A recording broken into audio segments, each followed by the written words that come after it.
గ్రామ పంచాయతీ ఎన్నికల నేపథ్యంలో రాష్ట్ర ఎన్నికల కమిషనర్ రాణి కుముదిని అధికారులకు దిశానిర్దేశం చేశారు. గ్రామ పంచాయతీ ఎన్నికలు ఎలాంటి లోటుపాట్లు లేకుండా నిర్వహించాలని ఆమె సూచించారు. కలెక్టర్లు, పోలీస్ కమిషనర్లు, ఎస్పీలు, ఇతర జిల్లా ఉన్నతాధికారులతో రాష్ట్ర ఎన్నికల కమిషనర్ వీడియో కాన్ఫరెన్స్ నిర్వహించారు. ఎన్నికల నియమావళిని పకడ్బందీగా అమలు చేయాలని అన్నారు. గురువారం నుంచి ప్రారంభమయ్యే నామినేషన్ల ప్రక్రియతో భద్రత, పోలింగ్ ఏర్పాట్లపై సందర్భంగా చర్చించారు. అదనపు డీజీ మహేష్ భగవత్, పంచాయతీరాజ్ డైరెక్టర్ సృజన తదితరులు ఈ సమావేశంలో పాల్గొన్నారు.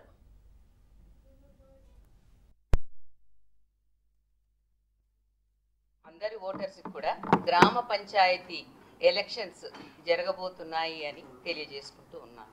ఈ రోజు నుండి ఎంసీసీ కోడ్ కూడా అమల్లోకి వస్తుంది. మరి గ్రామ పంచాయతీ ఎలక్షన్స్ 3 దఫాలుగా చేయాలని నిర్ణయించడం జరిగింది. ఒక ఫేజ్ కు ఇంకొక ఫేజ్ కు 2 రోజుల వ్యవధితో ఈ షెడ్యూల్.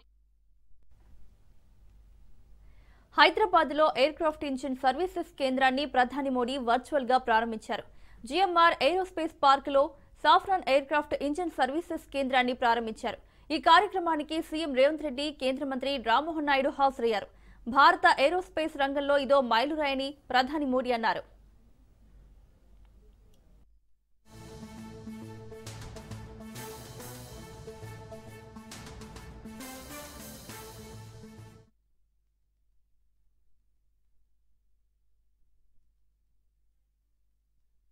ये एमआरओ फैसिलिटी हाईटेक एरोस्पेस की दुनिया में युवाओं के लिए नए अवसर भी बढ़ाएगी। मैं अभी 24 नवंबर को ही साफरान बोर्ड और मैनेजमेंट के लोगों से मिला हूं। पहले भी मेरी उनसे मुलाकातें हुई हैं। हर चर्चा में मुझे उनमें भारत को लेकर विश्वास और उम्मीद दिखाई दी है। मुझे उम्मीद है कि साफरान का भारत में इन्वेस्टमेंट आगे भी इसी गति से जारी रहेगा। आज इस फैसिलिटी के लिए मैं टीम साफरान को बहुत बहुत शुभकामनाएं देता हूं। साथियों, आप भी जानते हैं पिछले कुछ वर्षों में भारत का एविएशन सेक्टर भूतपूर्व गति से आगे बढ़ा है। आज भारत दुनिया के सबसे तेजी से बढ़े डोमेस्टिक एविएशन मार्केट में शामिल है। हमारा डोमेस्टिक मार्केट अब दुनिया में तीसरा सबसे बड़ा मार्केट है। आज भारत के लोगों का एस्पिरेशन एक नए आसमान पर है।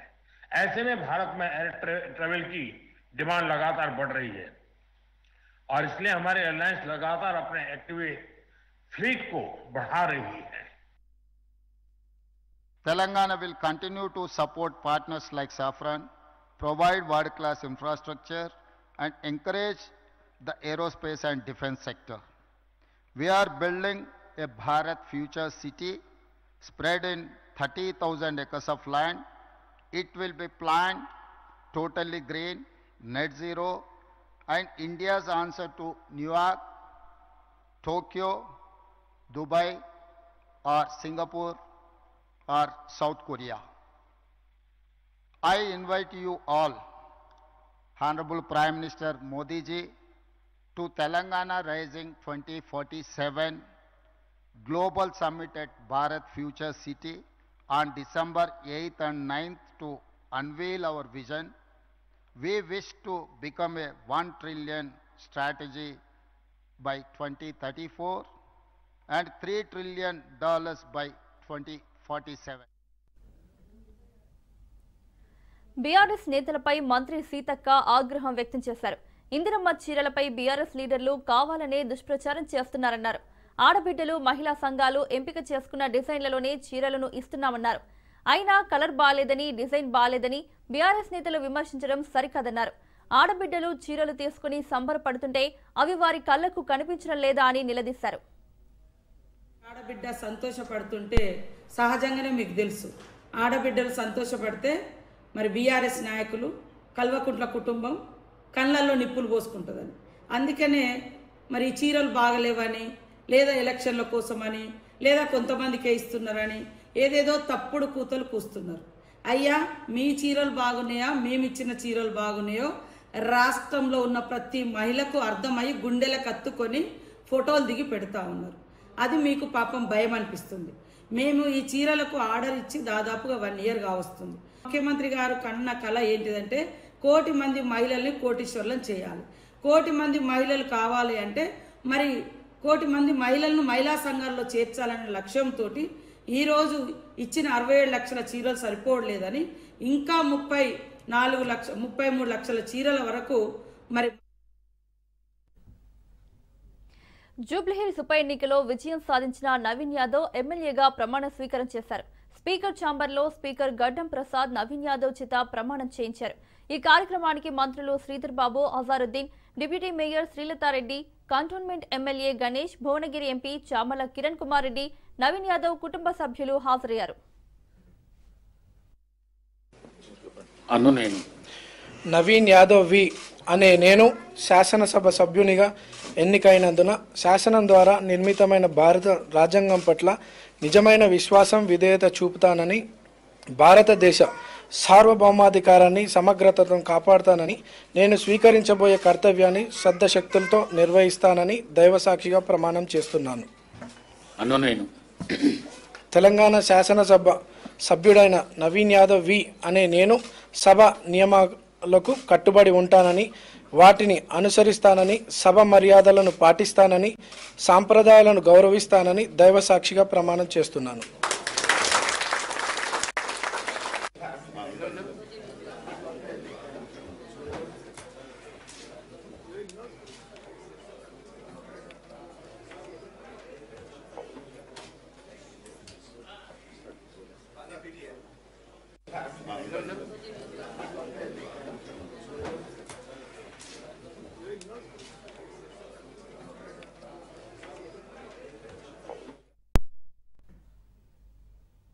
భూములు ప్రజల సొత్తని, అబ్బ సొత్తు అత్త సొత్తు అన్నట్టు దానం చేస్తే చూస్తూ ఊరుకోదన్నారు బీఆర్ఎస్ వర్కింగ్ ప్రెసిడెంట్ కేటీఆర్. వరంగల్లోనూ రిజిస్ట్రేషన్ ధర తగ్గించి ప్రజల భూములను ప్రభుత్వం అమ్ముతుంది అంటే అనుమతిస్తారా అంటూ ప్రశ్నించారు.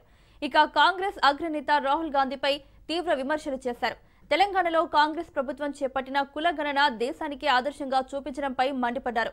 కులగణన పేరుతో భారీగా ప్రజాధనాన్ని ఖర్చు చేసి చివరకు బీసీ వర్గాలకు అన్యాయం చేయడంపై ఆయన ఆగ్రహం వ్యక్తం చేశారు. పారిశ్రామిక వాడలు తెలంగాణ ప్రజల నుంచి తీసుకున్న భూములు, వాటిని ప్రజా ఉపయోగం కోసం వాడండి, ప్రజల అవసరాల కోసం వాడండి. కానీ ఈ ప్రభుత్వం ఆలోచన ఏంది? ఫ్యూచర్ సిటీని రియల్ ఎస్టేట్ పేరిట అమ్ముకోవాలా, ఇక్కడ ఉన్న ఈ 9,300 ఎకరాలు ఇటు అమ్ముకోవాలా, 2 దగ్గర లక్షల కోట్లు సంపాదించి రాహుల్ గాంధీకి తెలంగాణను ఏటీఎం గా మారుస్తూ, కాంగ్రెస్ పార్టీకి ఏటీఎం గా పేటీఎం గా మారుస్తూ 20-25 ఏళ్లు ముని మన్మన్లు మనమన్లు వాళ్ళ ముని మన్మన్లు వాళ్లకు వేల లక్షల కోట్ల ఆస్తిని 5 లక్షల కోట్ల కుంభకోణం ద్వారా అర్జించి పెట్టాలన్నది రేవంత్ రెడ్డి గారి ఆలోచన. రైతుల దగ్గర ప్రజల దగ్గర రెవెన్యూ భూములు తీసుకున్నాయి, మరి వాటిని ఇయాల నీ అబ్బసొత్తు అన్నట్టు, నీ అత్త సొమ్ము అన్నట్టు నువ్వు దానం చేస్తే బీఆర్ఎస్ పార్టీ చూస్తా ఊరుకోదు.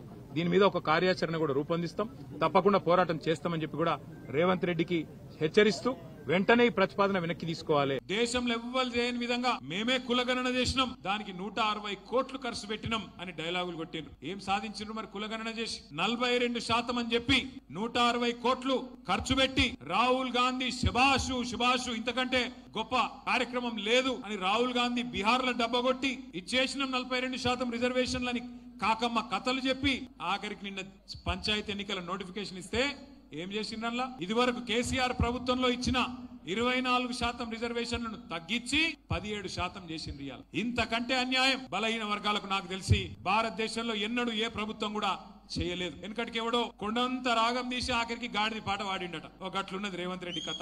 రేవంత్ రెడ్డి గారి గెలుపు 3 రకాలుగా జరిగింది. ఒకటి రాయించుకున్న ఓట్లు, దొంగ ఓట్లు. రెండోది వేయించుకున్న ఓట్లు, ఆటోలలో తెచ్చుకొని వాటికి పోలీసు వాళ్ళని అడ్డం పెట్టుకొని పక్క కాన్స్టిట్యున్సీలకు వెళ్లి తెచ్చుకొని వేయించుకున్న దొంగ ఓట్లు. మూడోది కొనుక్కున్న ఓట్లు. రాయించిన ఓట్లు, వేయించిన ఓట్లు, కొనుక్కున్న ఓట్లతో గెలిచిన గెలుపు అని నేనైతే అనుకుంటలేను, జూబ్లీహిల్స్ ప్రజలు కూడా అనుకుంటలేరనే నేను కూడా అనుకుంటా ఉన్నా. 2 ఏళ్లు తిరగకుండానే చెమటలు పట్టినాయి, 2 ఏళ్లు తిరగకుండానే ఓడిపోతామేమో అనే భయంతో గెలిచినాం రా సాగు తప్పి కన్ను పెట్టవే అని చెప్పి లోపల గుద్దుకుంటారు. ఈ గెలుపు నిజమైన గెలుపు అయితే, వాపు మాత్రమే నేనంటున్నా, నిజంగానే బలుపు అయితే రేవంత్ రెడ్డి మరి 10 మంది ఎమ్మెల్యేలతో రాజీనామా చేయించే దమ్ముందా? పార్టీ మారిన 10 మంది ఎమ్మెల్యేలతో రాజీనామా చేయించి ఎలక్షన్ కు వచ్చే దమ్ము రేవంత్ రెడ్డికి ఉందా? కేబినెట్ లో స్కామ్ల గురించి తప్ప స్కీముల గురించి చర్చించలేదన్నారు మాజీ మంత్రి బీఆర్ఎస్ ఎమ్మెల్యే హరీష్ రావు. రాష్ట్ర ప్రభుత్వంపై తీవ్ర విమర్శలు చేశారు. ఇటీవల జరిగిన కేబినెట్ సమావేశంలో కూడా విద్యుత్ కుంభకోణానికి తెరలేపారని, కాంగ్రెస్ పాలనలో పెద్ద ఎత్తున అవినీతి జరుగుతోందని ఆరోపించారు హరీష్ రావు. మంత్రులకు కమిషన్ల పంపకాల కోసమే కేబినెట్ మీటింగ్స్ జరుగుతున్నాయని, ప్రజల సమస్యలు అమలు చేయాల్సిన పథకాలపై చర్చించడం లేదని దుయ్యబట్టారు. చాలా విషయాల్లో వచ్చిన తేడాలు వాళ్ళే చెప్తున్నారు, మేం చెప్పడం కాదు. ఇలా బీఆర్ఎస్ పాలన 10 ఏళ్లలో కేసీఆర్ గారి నాయకత్వంలో అభివృద్ధికి సంక్షేమానికి కేర్ ఆఫ్ అడ్రస్ గా తెలంగాణను రూపుదిద్దాం. దేశం మనం చూసి నేర్చుకునే విధంగా తెలంగాణను తయారు చేసుకున్నాం. మన మిషన్ కాకతీయ కావచ్చు, మన మిషన్ భగీరథ కావచ్చు, మన 1962 కావచ్చు, గురుకుల పాఠశాలలు కావచ్చు, ఎన్నో కార్యక్రమాలు దేశానికి ఆదర్శంగా తెలంగాణ నిలిపినాం. సాక్ష్యాధారాలతో సహా ఈ పవర్ స్కామ్ ను ఈరోజు బీఆర్ఎస్ పార్టీ బయట పెడతా ఉంది. అక్షరాల 50,000 కోట్ల స్కామ్ ఈ స్కామ్. ఈ 50,000 కోట్ల స్కామ్ లో దాదాపు 30 నుంచి 40% కమిషన్లు దొబ్బడానికి వీళ్ళు రూపకల్పన చేసుకున్నారు. రేవంత్ రెడ్డి ప్రభుత్వం ఎప్పుడు ఏం మాట్లాడినా, ఏం చేసినా, ఏది చేయకపోయినా దాని వెనుక ఒక మిషన్ ఉంటది. ఆ మిషనే కమిషన్. ఉత్తగా ఏం చేయడుగా, ప్రతి దాని వెనుక ఒక మిషన్ ఉంటది. ఆ మిషన్ కమిషన్. ఇది రేవంత్ రెడ్డి ప్రభుత్వం అంటే జనరల్ గా ఏ గవర్నమెంట్ అయినా కేబినెట్ పెట్టుకున్నా ప్రజలకు ఎట్లా మేలు చేయాలి, రాష్ట్రాన్ని ఎట్లా ముందుకు తీసుకుపోవాలి అని ఏ ప్రభుత్వం అయినా ఆలోచిస్తుంది. కానీ రేవంత్ రెడ్డి ప్రభుత్వం మాత్రం తమకు తాము ఎట్లా మేలు చేసుకోవాలి, ఏ ప్లాన్ చేసి కమిషన్లు కొల్లగొట్టాలి, వాటాలు ఎట్లా పంచుకోవాలని మాత్రమే ఆలోచించే ప్రభుత్వం రేవంత్ రెడ్డి ప్రభుత్వం. ఆనాడు థర్మల్ పవర్ ప్లాంట్ దండగా ప్రతిపక్ష నాయకుడిగా, ఇవాళ ముఖ్యమంత్రి ఏమంటుండు, థర్మల్ పవర్ ప్లాంట్లే ముద్దు అంటుండు. ఎట్లా మరి ఆనాడు వద్దని ఎట్లా అన్నావు, ఇవాళ ముద్దని ఎట్లా అంటున్నావు? కమిషన్ల కకృతికి నిదర్శనం ఇవాళ మీరు కొత్తగా కడుతున్నటువంటి థర్మల్ పవర్ ప్లాంట్లు. ఇది రాష్ట్ర ప్రయోజనాల కోసం కాదు, రేవంత్ రెడ్డి గారి సొంత ప్రయోజనాల కోసం, మీ కమిషన్ల కోసం నిర్మిస్తున్నటువంటి పవర్ ప్లాంట్లు. ఇది కేవలం ఒక అదానికో ఒక అంబానీకో మన ఎన్పీడీసీఎల్ ను ఎస్పీడీసీఎల్ ను అప్పజెప్పే కుట్రకు కేంద్ర ప్రభుత్వ కుట్రలో రాష్ట్ర ప్రభుత్వం భాగస్వామ్యం అవుతుంది. బీజేపీ ప్రభుత్వం యాక్షన్, కాంగ్రెస్ ప్రభుత్వం, రేవంత్ రెడ్డి ప్రభుత్వం ఆ డైరెక్షన్ లో వీళ్ళు యాక్షన్ చేస్తున్నారు. Direction by BJP, action by Revanth government. Telangana పరిస్థితి ఘోరంగా ఉందన్నారు Prajashanti party chief K A Paul. లక్షల కోట్ల విలువైన భూములు అమ్ముకుని బినామీలకు అంటగట్టి ఇన్వెస్ట్మెంట్ సమ్మిట్ పేరుతో డబ్బులు దండుకుంటున్నారని ఆరోపించారు. ఎన్నికల ముందు కాంగ్రెస్ ఇచ్చిన 6 గ్యారంటీలను ఒక్కటి కూడా నెరవేర్చలేదన్నారు. రాష్ట్రంలో ఉన్న నిరుద్యోగులు, రిటైర్డ్ ఉద్యోగులు, బీసీ నాయకులు అందరినీ ఏకతాటిపైకి తీసుకొచ్చి 3 రోజుల్లో భవిష్యత్తు ప్రణాళిక చేపడతామన్నారు. మీడియా రిపోర్ట్ చేయడం, ఇలాంటి పరిస్థితి వస్తుంది. దాదాపు 9 సార్లు రేవంత్ రెడ్డి ముఖ్యమంత్రి అయిన తర్వాత మేము పర్సనల్గా కలుసుకొని ఈ 2 సంవత్సరాలు ఏ విధంగా మనం అభివృద్ధి చేయాలని ప్లాన్ ఆఫ్ యాక్షన్ ఇస్తే తప్పకుండా సార్ అని మాటిచ్చి ఈ 2 సంవత్సరాలు ఆయన మాట తప్పారు. ఇప్పుడు డిసెంబర్ 8, 9, 10 ఇన్వెస్ట్మెంట్ సమ్మిట్ అని పెట్టి గ్లోబల్ అదృష్టం అంటే ఇదేనేమో. పంచాయతీ రిజర్వేషన్ ఓ కుటుంబానికి కలిసొచ్చింది. ఒకే ఇంట్లో సర్పంచ్ పదవితో పాటు వార్డు సభ్యుల స్థానాలకు పోటీ చేసే అవకాశం దక్కింది. ఈ సంఘటన వికారాబాద్ జిల్లా తాండూరు నియోజకవర్గంలో ఆసక్తికరంగా మారింది. బషీరాబాద్ మండలం మంతన్గౌడ్ గ్రామానికి పంచాయతీ ఎన్నికల్లో భాగంగా సర్పంచ్ స్థానం ఎస్టీ జనరల్ కు రిజర్వ్ అయింది. ఇంకా ఎలాంటి నిర్ణయం తీసుకోలేమని గ్రామ పెద్దలతో చర్చించిన అనంతరం నిర్ణయం తీసుకుంటామని అన్నారు. ఇద్దరు కొడుకులు, ఒక బిడ్డ. పెళ్లి అయింది. ఎవరు పిల్లలు అయినరు, ఎవరు వాళ్ళ నేను ఒక్కరు ఎస్టీకి వచ్చింది. నువ్వేమనుకుంటున్నావు దాదా? ఇప్పుడు నీకు ఒక్కరికి వచ్చింది కదా, నీకు ఎట్లా అనిపిస్తున్నది? మాట్లాడుకొని చెప్తాం. పెద్దలకి ఊళ్ళో గ్రామం ఉన్నది కదా, అడగాలి వాళ్ళకి అడిగి మాట్లాడుకొని ఓకే చేసుకుంటాం. 20 ఏళ్ళు అవుతుందా? పెళ్లిళ్ళు అయిపోయినాయి మొత్తం. ఇక్కడనే అవుతున్నాం. ఊరంతా మాట్లాడుకున్నాలే, అందరము ఇసుకాలను ఊరు అంతా మాట్లాడుకున్నాలే. వాళ్ళంతా ఏమంటే అదే కారా, మాకు అందరం ఒక్కటే ఉంటే మంచిగా, మేము కూడా వాళ్ళని మించి మేము పోము, మమ్మల్ని మించి వాళ్ళు పోరు, మంచిగా ఉండాలి, అంతా కలిసిమెలిసి ఉంటాము చేసుకున్నాలని మాది ఒక్కటే ఉండదు. ఎస్టీళ్ళు మా కొడుకులే మల్లెల ఇటంతా ఈయనే పెళ్లి అయిపోయింది. మా కోడళ్ళు కొడుకులంతా ఉండరు, అంతా మంచిగా ఉండము. మేము ఒక్కనాడు కొట్లాలే జగడం వాళ్ళే అంతా ఇప్పుడు మంచిగా ఉండము. ఇప్పుడు ఇన్ని దినాలు ఎట్లుండమో ఇప్పుడు కూడా అట్లే ఉండాలి. సర్పంచ్ అయినా అని నువ్వు సర్పంచ్ అయినావు అట్లా అయినావు అని మాకేమో అనొద్దు. అందరం మంచిగా ఉండాలి. గ్రామంలో అందరం ఊరు కేసికాలను ఇటు అంతా మంచిగా ఉండాలి, అంతా మంచిగా జరగాలి. వాళ్ళు మమ్మల్ని చేస్తుంటారు, మేము మాకు వచ్చింది మీనికెళ్ళి అందరం మంచిగా ఉండాలి. మీరు ముందర ఉంటే మేము. ఎన్నికల నోటిఫికేషన్ విడుదలైన రోజే రూప్ల నాయక్ తండా సర్పంచ్ ఎన్నిక పూర్తయింది. పోటీ లేకుండానే ఏకగ్రీవంగా సర్పంచ్ను ఎన్నుకోవటమే కాకుండా గెలుపు సంబరాలు చేసుకున్నారు. రాజన్న సిరిసిల్ల జిల్లా రుద్రంగి మండలం రూప్లాతండా గ్రామంలో 8 వార్డులు సుమారుగా 500 మంది జనాభా ఉన్నారు. గ్రామ తండాను అభివృద్ధి చేసి చూపిస్తానని గ్రామానికి చెందిన జవహర్లాల్ నాయక్ ముందుకు రావడంతో పార్టీలతో సంబంధం లేకుండా పార్టీలకు అతీతంగా ఏకగ్రీవంగా ఎన్నుకున్నారు.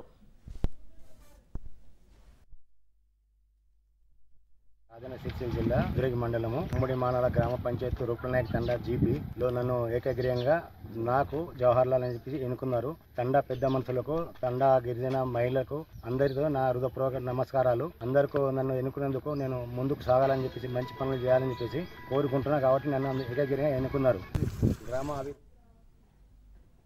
హైదరాబాద్ లో బీసీ సంఘం నాయకులు ఆందోళన చేపట్టారు. రాష్ట్ర ప్రభుత్వం తీసుకొచ్చిన జీవో 46 ను రద్దు చేయాలని 48% రిజర్వేషన్తో ఎన్నికలు నిర్వహించాలని డిమాండ్ చేస్తూ గాంధీ భవన్ ట్యాంక్ బండ్ పై నిరసన వ్యక్తం చేశారు. దీంతో అక్కడి పరిసర ప్రాంతాల్లో భారీగా ట్రాఫిక్ జామ్ అయింది. దీంతో బీసీ సంఘాల నాయకులతో ఘర్షణకు దిగారు వాహనదారులు. పోలీసుల జోక్యంతో బీసీ సంఘం నాయకులు ఆందోళన విరమించారు.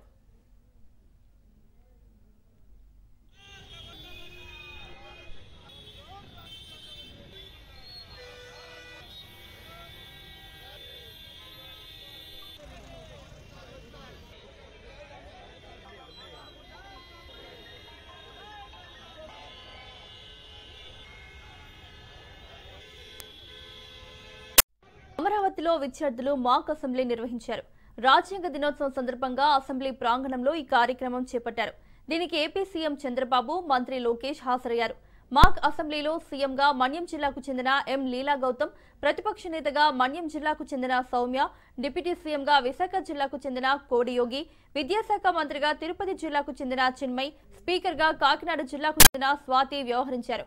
మాక్ అసెంబ్లీలో సామాజిక మాధ్యమాల నియంత్రణ, పర్యావరణ పరిరక్షణ బిల్లులపై స్వల్పకాలిక చర్చ నిర్వహించారు.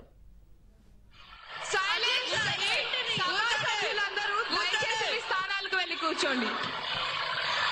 ఈ సభ గౌరవాన్ని, సాంప్రదాయాలను కాపాడండి. సభా సభ్యులుగా మీరు ప్రమాణం చేశారు. Silence, silence. సభా సభ్యులందరూ వెళ్ళి కూర్చోవాల్సిందిగా కోరుతున్నాను. సైలెన్స్. ఇది ప్రజాస్వామ్యానికి మంచిది కాదండి. దయచేసి వెళ్ళి మీ స్థానాల్లో కూర్చోండి. దయచేసి ఈ సభా గౌరవాలను, సభా మర్యాదను కాపాడండి. మీరు అతి చిన్న వయసులో, నాకంటే చిన్న వయసులో మాక్ అసెంబ్లీలో ఎమ్మెల్యే పాత్ర నాకంటే సమర్థవంతంగా నిర్వహించారు. నేను ఫస్ట్ టైం అని అటు ఇటు అనుకున్నాను, కానీ ఇప్పుడు మిమ్మల్ని చూస్తే టోటలీ కాన్ఫిడెంట్. ఒకప్పుడు ఇంత కాన్ఫిడెన్స్ ఉండేది కాదు. ఈరోజు అలాంటి ఒక నమ్మకం మీ అందరిలో కనపడుస్తా ఉంది, ఆత్మవిశ్వాసం కనపడుస్తా ఉంది. మా ఎమ్మెల్యేలు చాలా మందిని చూశారని తడబడేవాళ్ళు, మీరు ఒక్కరు కూడా తడబడడం లేదు. నేను పైన కూర్చొని వాచ్ చేస్తా ఉన్నా, నేను అదే పనిగా అందరినీ చూశాను. Wonderful performance. మీ కాన్ఫిడెన్స్ కి మరొక్కసారి అభినందిస్తున్నా. మామూలు కాన్ఫిడెన్స్ కాదు ఇది.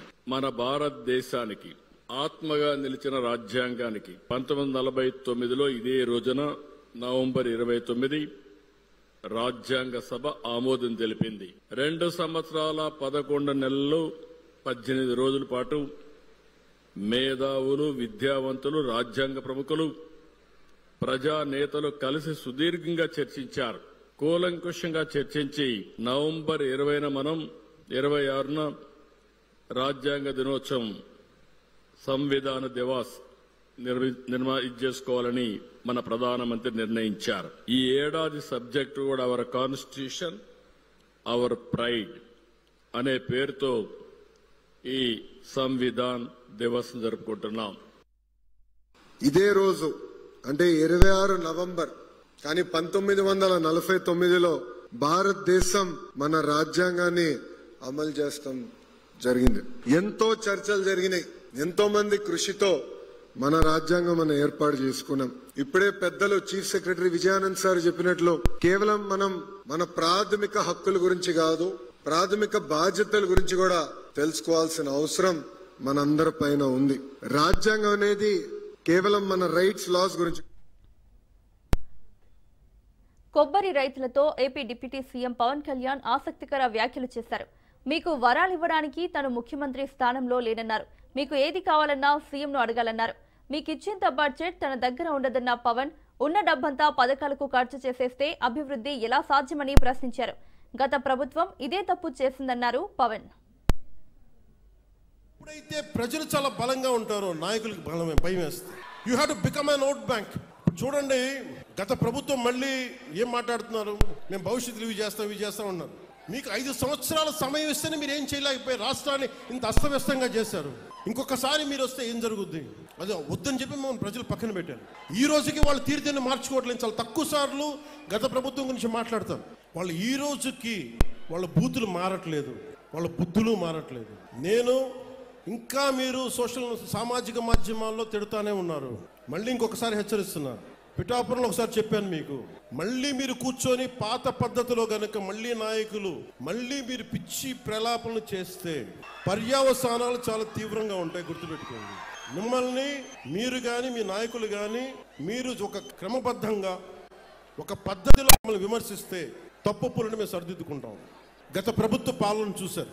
ఈ 5 సంవత్సరాల కాలంలో మీరు ఒకసారి జ్ఞాపకం తెచ్చుకుంటే మీకు ఏం గుర్తొస్తాయి చెప్పండి. వాళ్ళు చేస్తుంది గుంతలున్న రోడ్లలో చేపలు పట్టడాలు, రోడ్లు వేయకపోవడాలు, కాలువలు మరమ్మతులు చేయకపోవడాలు, ఏదన్నా అడిగితే కేసులు పెడతారు. ఇలాంటి భయానకం వాతావరణం నుంచి ఈ రోజున హక్కుగా కోనసీమ జిల్లా మినీ గూడ్స్ యూనియన్ డ్రైవర్లతో సహా వచ్చి మాకు ఈ సమస్యను చెప్పుకోగలుగుతున్నారు. నేను దానికి స్పందించగలుగుతున్నా. చాలా ప్రైమ్ ఏజ్లో వచ్చాను నేను పాలిటిక్స్కి. ఎర్లీ 30sలో వచ్చాను నేను.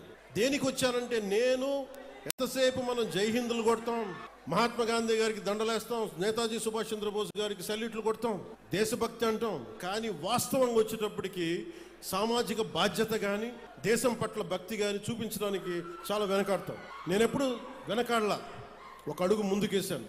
గెలుస్తానో ఓడిపోతానో, అసలు ఉంటానో పోతానో నాకే తెలియదు. నేను ఒక విప్లవ స్ఫూర్తితో అడుగుపెట్టాను. నేను నా సమాజం కోసం నిలబడాలి, నా దేశం కోసం నిలబడాలని ఆ కమిట్మెంట్. ఈ ఎన్నికల్లో నేను గెలుస్తానో, నేనే గెలుస్తానో లేదో నాకు తెలియదు, నేను ఓడిపోతానో లేదో నాకు తెలియదు. ఒకే ఒక హోప్ ఇచ్చింది నాకు, రాజోలు హోప్ ఇచ్చింది పోయిన ఎన్నికలు.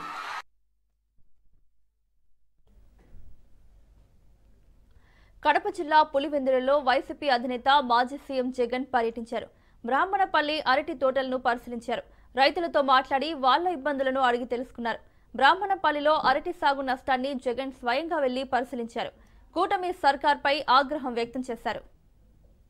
చంద్రబాబు నాయుడు గారి ప్రభుత్వం మొత్తం చూస్తే ఈ 18 నెలలలో 16 సార్లు అటువంటి పరిస్థితులు ఉత్పన్నమైతే, ఇన్పుట్ సబ్సిడీ చంద్రబాబు నాయుడు గారు ఇవ్వాల్సిన అవసరం ఉన్న పరిస్థితులు ఉత్పన్నమైతే, చంద్రబాబు నాయుడు గారి 18 నెలల్లో రైతులకు చేసింది ఏమిటి అంటే బోడి సున్నా. నిన్న జరిగిన తుఫాను కూడా లెక్కేసుకుంటే ఇన్పుట్ సబ్సిడీనే దాదాపుగా 1100 కోట్ల పైచిలకు రైతులకు ఇవ్వాల్సిన input subsidy first of all లెక్కలు తగ్గించి చూపిస్తా ఉన్నారు. రైతులకు ఇవ్వాల్సి వస్తుందేమో అని చెప్పి కనీసం ఆ తగ్గించిన లెక్కలైనా కూడా కనీసం ఇస్తా ఉన్నారు అని అంటే అది కూడా ఇవ్వని పరిస్థితి, ఎగరగొట్టిన పరిస్థితి. ఈ రోజు రాష్ట్రంలో పరిస్థితి కేవలం 84 లక్షల మంది రైతులు ఉంటే కేవలం 18 లక్షల మంది రైతులు మాత్రమే పంటల బీమా చేసుకున్న పరిస్థితులు. 84 లక్షల మంది రైతుల్లో కేవలం 18 లక్షల మంది రైతులు మాత్రమే ఇన్సూరెన్స్ పరిధిలోకి వస్తా ఉన్నారంటే మిగిలిన వారి పరిస్థితి ఏమిటి?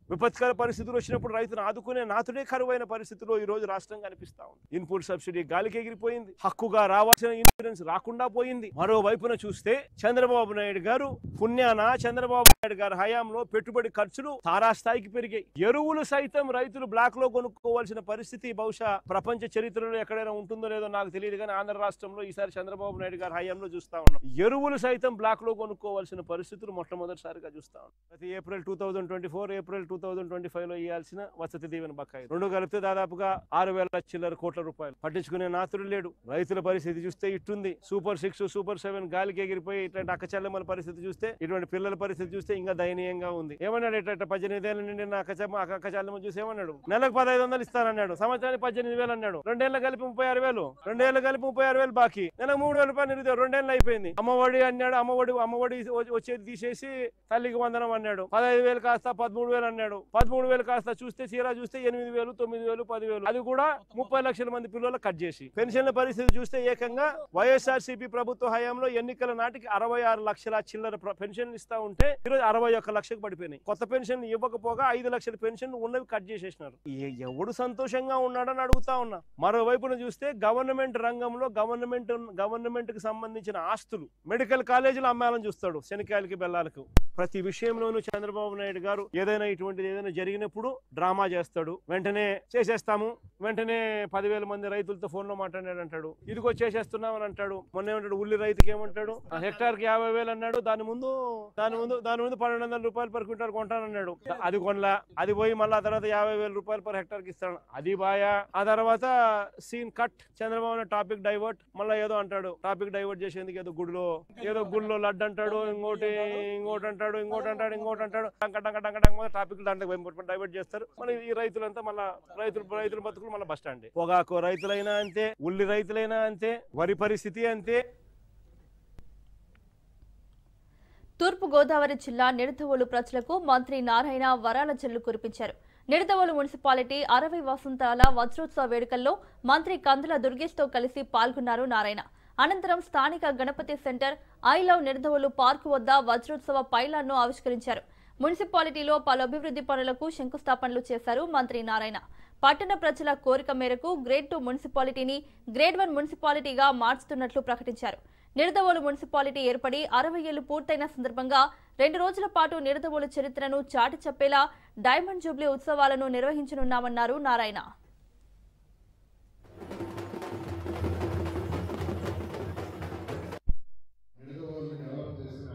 గతంలో ఉన్న శాసనసభ్యులు, పురపాలక అధ్యక్షులు, కౌన్సిలర్స్ అందరూ కూడా నా యొక్క శుభాకాంక్షలు. నేను మాట్లాడే ముందు ఇప్పుడే మీ యొక్క శాసనసభ్యులు మంత్రివర్యులు రిక్వెస్ట్ గారు మాది సెకండ్ గ్రేడ్ లో ఉంది మున్సిపాలిటీ, దాన్ని అప్గ్రేడ్ చేయమన్నారు. టీటీడీ మాజీ చైర్మన్ భూమన కరుణాకర్ రెడ్డిపై బోర్డు సభ్యుడు భానుప్రకాష్ రెడ్డి ఫైర్ అయ్యారు. పరకమణి కేసు విచారణకు హాజరైన తర్వాత కరుణాకర్ రెడ్డి చేసిన వ్యాఖ్యలతో కోట్లాది మంది శ్రీవారి భక్తుల మనోభావాలు దెబ్బతిన్నాయన్నారు.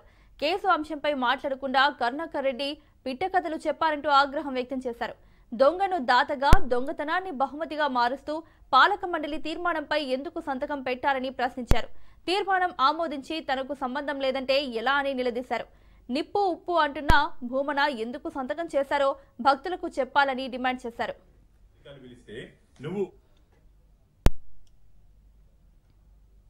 ఐబొమ్మ రవిని పోలీసులు కోర్టులో హాజరుపరిచారు. మరో కేసులో ఇమ్మడి రవిపై పీటీ వారెంట్ వేశారు పోలీసులు. రవికి 14 రోజుల జ్యుడిషియల్ రిమాండ్ విధించింది నాంపల్లి కోర్టు.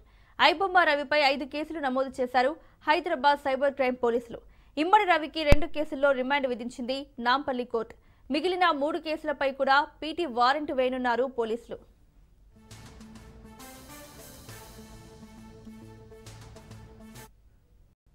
న్యూఢిల్లీలోని పార్లమెంటు భవనంలో జరిగిన రాజ్యాంగ దినోత్సవ కార్యక్రమంలో రాష్ట్రపతి ద్రౌపది ముర్ము కీలక వ్యాఖ్యలు చేశారు. భారత్ త్వరలోనే ప్రపంచంలో 3వ అతిపెద్ద ఆర్థిక వ్యవస్థగా అవతరించబోతున్నట్టు నమ్మకం వ్యక్తం చేశారు. ఈ సాధనకు దేశ రాజ్యాంగమే ప్రధాన మార్గదర్శకమని, అది ప్రతి భారతీయుడికి సమానత్వం, న్యాయం, స్వేచ్ఛ అందిస్తూ దేశాన్ని ముందుకు నడిపిస్తోందని ఆమె కొనియాడారు.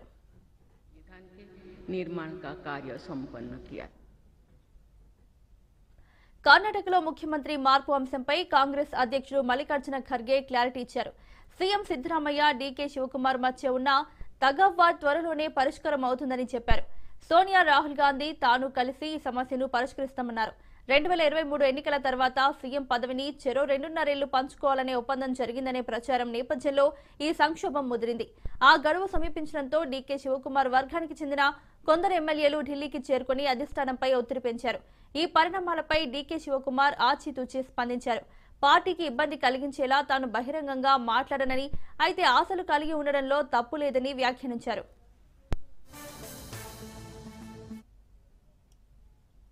హర్యానాలోని రోహ్తక్లో విషాదకర ఘటన చోటు చేసుకుంది. 16 ఏళ్ల జాతీయ స్థాయి బాస్కెట్బాల్ ప్లేయర్ మృతి చెందాడు. ప్రాక్టీస్ సమయంలో బాస్కెట్బాల్ పోల్ అతడిపై పడడంతో అక్కడికక్కడే మరణించాడు.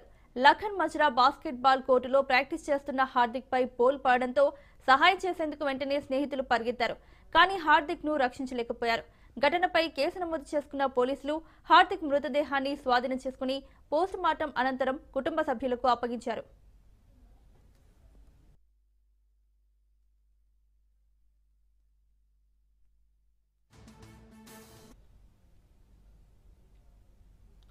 పాకిస్తాన్ జైలులో ఇమ్రాన్ ఖాన్ ను చంపేశారని ప్రచారం జరుగుతోంది.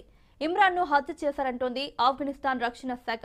దీంతో పాకిస్తాన్ లో పీటీఐ నేతలు ఆందోళనలు చేయడంతో పోలీసులు లాఠీచార్జ్ చేశారు. పాక్ పరిణామాలపై ఆర్మీ చీఫ్ అత్యవసరంగా భేటీ అయ్యారు.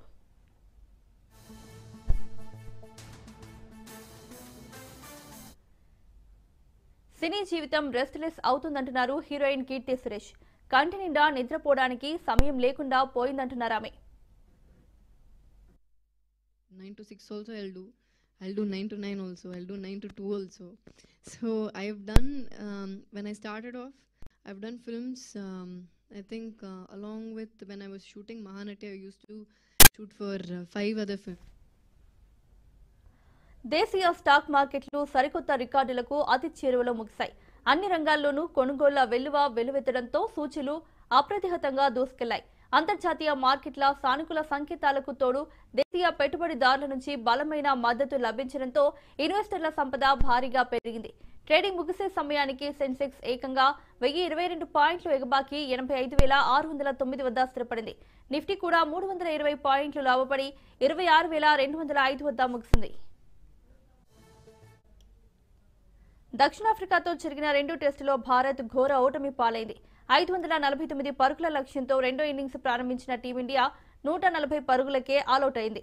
జడేజా 54 పరుగులు చేశాడు. మిగిలిన బ్యాటర్లెవరూ చెప్పుకోదగ్గ రన్స్ చేయలేదు. దక్షిణాఫ్రికా బౌలర్లలో హార్మర్ 6 వికెట్లు, కేశవ్ మహారాజ్ 2 వికెట్లు పడగొట్టారు. ముత్తుస్వామి, మార్కో యాన్సన్ చెరో వికెట్ తీశారు.